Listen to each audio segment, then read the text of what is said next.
এই যে যে খামারি তারা তো একদম পথে বসে যাবে যদি এইভাবে গরু ঢুকতে থাকে। না, এটা নিয়ে আসলে আপনি কথাটা এইভাবে বলা ঠিক না যে খামারিরা পথে বসে যাবে। পথে বসে যাওয়ার কোনো কারণই নেই। মাননীয় প্রধানমন্ত্রীর নেতৃত্বে যেই সরকার চলছে, সেই সরকারের নীতিগত সিদ্ধান্ত হলো যে আমরা এই গবাদি পশু বিশেষ করে জবাই করার জন্যে কোনো আমদানি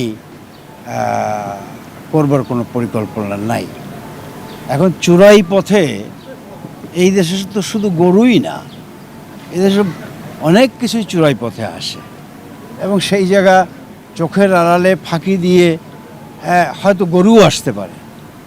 কিন্তু আমাদের নীতিগত স্ট্যান্ডটা হলো যে আমরা এই এই এই গবাদি পশু আমদানি করবার মানে সিদ্ধান্ত আছে যে কোনো অবস্থাতে আমদানি করবো না আমরা, এবং কাউকে আমদানি করার অনুমতি দেব না।